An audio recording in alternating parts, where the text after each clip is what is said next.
something I wanted to ask you, Michael, earlier, because we had a brief moment just after COVID when there was a real recognition of health inequalities and how COVID had disproportionately affected that. And now that seems to have, I know the COVID inquiry is ongoing, so perhaps it'll come out of that. But that seemed to be a widespread recognition that there was an impact, and it made health inequalities absolutely centre stage. But do you think that's gone backwards now? We've lost that. I'm not sure I should say this, but the lawyers for the COVID inquiry wrote to me and asked me not to comment on the evidence given by other witnesses. And I said, have you got a legal basis for asking me not to comment? No, but we'd rather you didn't. So let me comment on We're all on the edge of our seats now. Well, Claire Bamber and I presented evidence that the rise of inequalities pre-COVID had meant we were ill-prepared for managing COVID. I gave evidence on a Friday. On Monday, former Prime Minister David Cameron gave evidence. It was put to him. Professor Marmot told us that the rise of inequalities, etc. He said, Professor Marmot's wrong. And then George Osborne gave evidence on the Tuesday. Professor Marmot told us, he said, I reject that completely.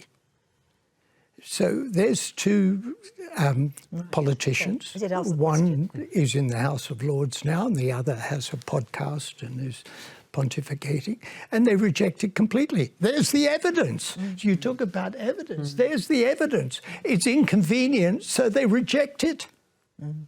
They reject it. They don't like it because it shows them in a bad light, because their policies damage the country.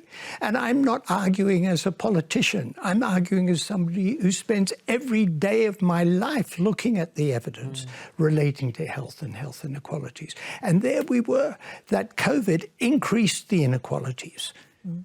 People in overcrowded living conditions, working in frontline occupations, particular ethnic groups, Black African, Black Caribbean, Bangladeshi, Pakistani, Indian to a lesser extent, had high COVID rates. There was the evidence right before our very eyes. Yep. Did I hear any of our national politicians in government say, right, we realise we got things wrong, now we've got to pay attention? No, they say we're making things better. No, you're not. All the evidence is you're making things worse. So, no, I think there were lessons to be learned. Regrettably, the current people in power haven't learnt those lessons. And I'd either like them to learn the lessons if they want to stay in power, or be replaced by a government that's ready to learn those lessons and act on them. Thank you. Very full answer. Thank you.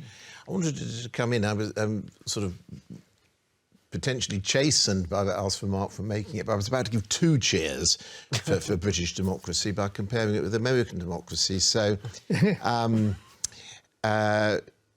if you want to find out how many members of Parliament have been excluded in the last session, there's a bit on the website you can go. There's actually a spreadsheet that you can download. And there's a whole long spreadsheet, and there are 69 exclusions, I think it is, of a sort of reason why, and a hyperlink through to the report. So you could go, well, 650 MPs, roughly 69 have been excluded. You could go, gosh, that's terrible.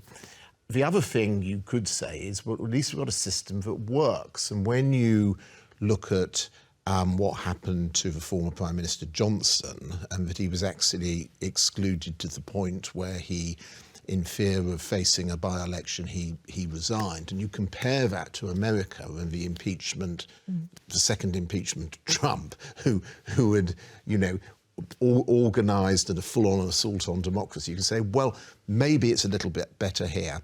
But the propensity of politicians not to be reflective, not to be able to say, yes, I got it wrong, or I'm sorry, I don't know, or yes, we must do better, it's a sad one, and actually I think it is essential for them to do that, to rekindle a trust in democracy, a trust in public institutions, a trust in leadership, which actually, if we don't have, we are served very poorly.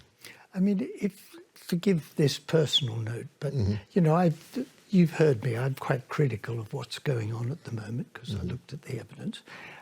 Last year, a year ago, I got given a high honour, and I thought to myself, you know, there are many countries, maybe a majority, where I'd be censored. I wouldn't be able to speak up and say what I say. And in Britain, not only am I allowed to do it, not only am I encouraged, I was honoured for doing it. Well, that says something good about this country. You know, with all the criticisms that I have about where we are and what's happened to health, but you know, we're able to talk to each other. We're able to speak up. We're able to be critical.